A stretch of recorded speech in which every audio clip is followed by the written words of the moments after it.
నమస్తే రమగారు. నమస్తే జయ. రమగారు, మనం రకరకాల పనులు చేస్తూ ఉంటాం. అందులో మంచి చెడు వెతుక్కుంటాం. పాపం వస్తుంది, తప్పు చేస్తే పాపం, లేదా మంచి చేసాము ఏదో పుణ్యం వస్తుంది, ఇట్లా అనుకుంటూ ఉంటాం కదా. ఏ పనులు చేస్తే మనతో పాటు మనకు పుణ్యం కలిసి వస్తుంది, ఏవి చేస్తే తప్పులు వస్తాయి? అట్లా తప్పులు దేనివల్లైనా వస్తాయి. అంటే ఇప్పుడు పిల్లలకి చెప్పేటప్పుడు ఈ తప్పు చేసావనుకో ఇంక అంతే, అట్లా మనం చెప్తాం కదా, వేటికి చెప్పొచ్చు? బోల్డ్ అని. ఎవరికైనా అన్నం తింటుంటే మధ్యలో లేపేయటం పాపం. నువ్వు అన్నం పెట్టిన పుణ్యం పోతుంది, ఇది మధ్యలో లేపేసిన పాపం వస్తుంది. ఏదైనా ఓకే, మనకి విపత్కర పరిస్థితుల్లో మన ఏదైనా ఆదుకుంటుంది అంటే మనం చేసిన దానం, మనం చేసిన సహాయం. డైరెక్ట్గా అదే రాదు, వేరే రూపంలో ఏదో ఒక రూపంలో వస్తుంది. అప్పుడప్పుడు డైరెక్ట్గా మనం ఎవరికి హెల్ప్ చేస్తామో వాళ్ళే మనకి తిరిగి హెల్ప్ చేసేవి కనపడతాయి. మనం అనుకోకుండా చేసినా కూడా రకరకాలు ఇలాంటివి. మనకి దానపరులు వాళ్ళ కథలు, ఎన్నో కథలు ఉన్నాయి, మనం చెప్పుకుంటూ ఉంటాం. ఈ దానం చేయటం వల్ల వీళ్ళకి ఫలితం లభించింది అని. ఇప్పుడు ఫలితం కోసం దానం చేయకూడదు. నువ్వు దానం చేయాలి, ఇతరులకు సహాయం చేయాలి, ఆ విధితో చెయ్యి. నీకు సహాయం అవసరమైనప్పుడు అది లభిస్తుంది ఆటోమేటిక్గా. నిన్న నేను చేసిందే ఇవాళ నాకు రావాలి, నిన్న బియ్యపు గింజ పెట్టాను అది మొక్క రావాలని అనుకోకూడదు. రూపం మారిద్దంటారా? మారిపోతుంది, రూపం మారుతుంది. నీకు కావాల్సిన సహాయం ఎలాగోలాగా అందుతుంది.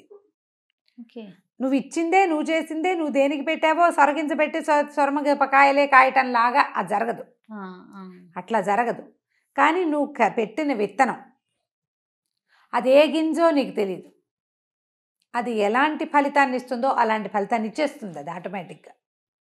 నీకు ఏ కాయ కసరు ఇవ్వలేదు ఆ చెట్టు, నువ్వు పెట్టిన గింజ నీడైనా ఇస్తుంది కదా, నీడిస్తుంది, పచ్చగా కాస్త ఆహ్లాదాన్ని ఇస్తుంది కంటికి, గాలి ఇస్తుంది, మంచి ఆక్సిజన్ని, వాన వంగుడు ఎండ సమయాల్లో తలదాచుకునేందుకు ఒక గూడు.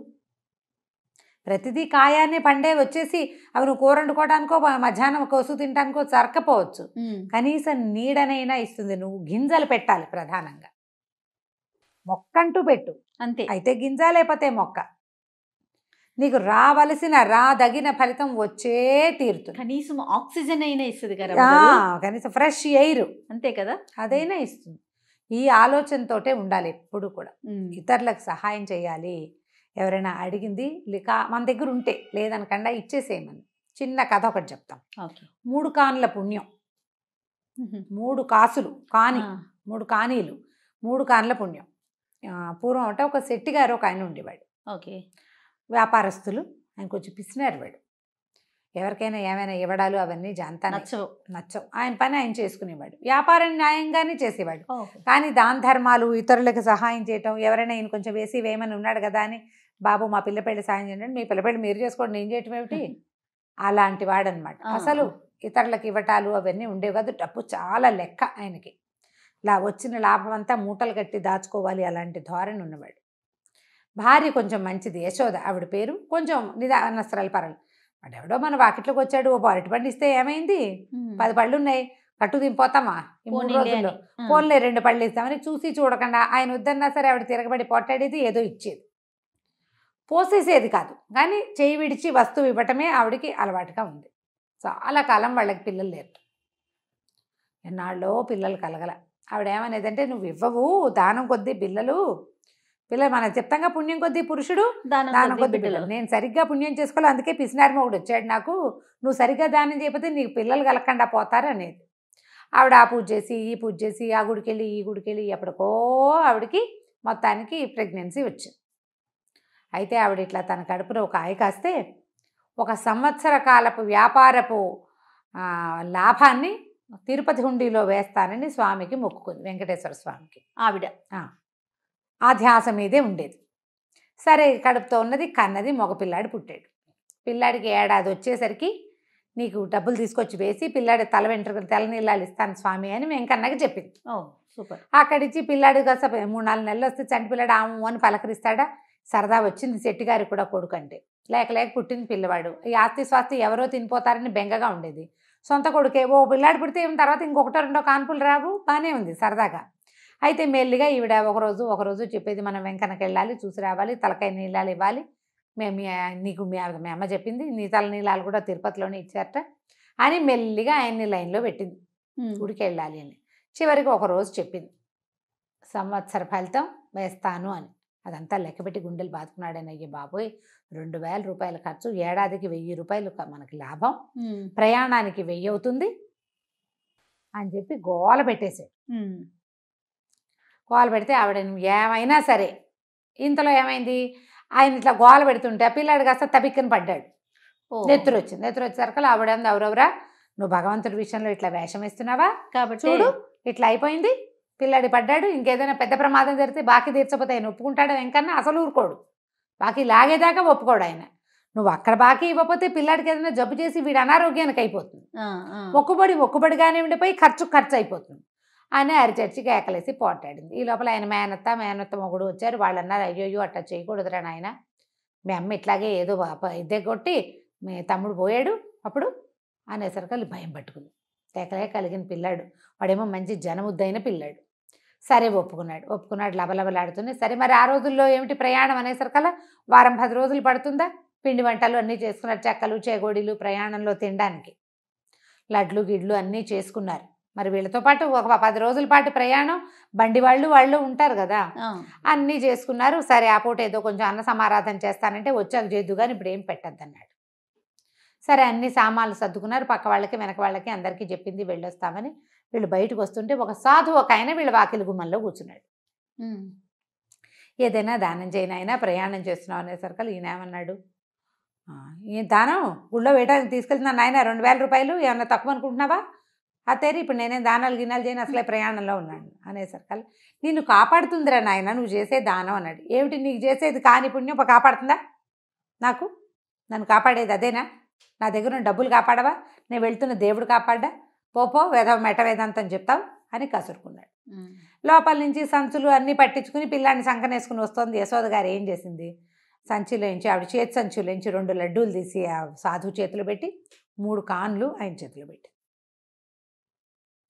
లడ్డూలేమో ప్రసాదంగా, కాన్లు ఆయన దానం అడిగాడు కదా, ఊరు వెళ్తున్నావు దేవుడికి మొక్కు తీర్చడానికి వెళ్తున్నావు, 2 కాన్లైనా నేను దానం చేసుకోకపోతే ఎట్లా అని ఇచ్చేసరికి ఈయన అన్నాడు, ఖర్చు కంచే మొదలు పెట్టావా, పెద్ద నష్టం వస్తుంది రేపు మనకు, అక్కడ ఎలాగో 2000 వేసేస్తాం గుళ్ళో అయిపోతుంది అని గట్టిగా కసురుకున్నాడు. ఆవిడంది ఈ 3 కాన్లతోటి దిగిపడిపోయామా మనం, పద అంతసేపు ఇట్లా అంటామని మొగుడిని కసిరేసింది. ఆ సాధువు దండం పెట్టాడు, లడ్డు ముక్క తుంచి నొట్ట వేసుకున్నాడు. వీళ్ళు బండి ఎక్కారు, చక్కగా సజావుగా ప్రయాణమైంది. 4 రోజులు 5 రోజుల తర్వాత తిరుమల చేరాక అసలు ఆ కొండ మీదకి వెళ్తుంటే ఆ గోవిందనామస్మరణలకు వాటికి ఆవిడ ఒళ్ళు తెలియలే, ఈ గోవిందనామమే కదా ఇట్లా తల్లిని చేసింది రండి అని చాలా సంతోషంగా ఉంది. అక్కడి నుంచి డబ్బులు 3000 రూపాయలు పుచ్చుకొని బయలుదేరారు. ఓ 1000 దేవుడికి వేయటానికి, మిగిలినవి ఖర్చులు. సరే మొక్కుకున్న ప్రకారం వెయ్యాలి కదా, ఆయన ఏం చేశాడు, ఏదో యథాలాపంగా ఏమే ఈ 1000 దేవుడికి వేయటానికి ఈ 1000 నీ దగ్గర ఉంచు, నా 1000 నేను వేస్తాను అన్నాడు. 2000 వెయ్యాలి వీళ్ళు, ఒక 1000 2 ఏళ్ళు అయింది కదా, మొక్కుకొని 2 సంవత్సరాలు కదా, ఆ 1000 ఒక సంవత్సరం 1000, 2వ సంవత్సరం 1000, నువ్వు 1000 నేను 1000 వేస్తాను అన్నాడు. కానీ 2000 ఆవిడ చేతికి ఇచ్చాడు, తన 1000 తన దగ్గర ఉంది. ఆవిడ ఈ భక్తి పార్వశంలో గోవిందా గోవిందా గోవిందా అంటూ ఈ పిల్లాడితో గుండు కట్టించింది, అవన్నీ చేసి తన దగ్గర ఉన్న 2000 ఎత్తి హుండీలో వేసేసింది. ఈయనేం చెప్పాడు, నువ్వు 1000 నేను 1000 వేస్తా అన్నాడుగా, ఈయన 1000 వేసేసాడు. అయిపోయింది. ప్రయాణంలో పెద్దగా ఖర్చు కాలే వాళ్ళకి, ఎందుకంటే తిండి సంబారాలన్నీ తెచ్చుకున్నారు వచ్చేటప్పుడు కదా, వెళ్ళేటప్పటికి అన్నీ కావాల్సిందే. ఆ బండి అక్కడ దిగడిపోయాడు, కొత్త బండి తీసుకోవాలి. అక్కడి నుంచి ఏం చేస్తారు తెలిసి చూసుకున్నారు, మొత్తం చూసుకునేసరికి డబ్బులు లేవు. ఏవో తెచ్చుకున్నవి 2-3 తినుబండారాలు, పిల్లాడు తల్లిపాలు తాగుతాడు కాబట్టి పిల్లాడు లబో దిబో. అక్కడికి కొంతమందిని అడిగాడు, అయ్యా పొరపాటున పడిపోయినాయండి, ఒక 1000 రూపాయలు అందులోంచి తీసి మాకు ఇస్తారా అని. హుండీలో వేసింది ఏం, నువ్వు పిల్లాడిని వేసినా పిల్లాడిని కూడా ఇవ్వమన్నారు. ఎట్లా ఇస్తారు, దేవాలయ హుండీలో పడింది తీసుకోవచ్చునా.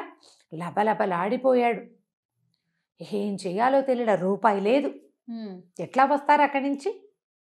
కనపడ్డ వాళ్ళందరినీ బాబు పొరపాటున డబ్బులు వేసేసాము, మాకు దగ్గర డబ్బులు లేవు అని కొంతమందిని అడిగి ఏవో బళ్ళు కట్టించుకుని ఎవరో బళ్ళ వాళ్ళు వెళ్తుంటే మొగుడు బళ్ళ ముసూర్మియాల్లాగా ఎట్లా కొట్లా సంచులు మోసుకుంటూ ఆ వెళ్ళే బళ్ళు ఎక్కి ఇంకో బండి దిగి ఎక్కడో ఉచిత భోజనం ఉంటే అక్కడ తిని చచ్చి చెడి 6-7 రోజులకి ఇంటికి చేరారు, రూపాయి లేకుండా.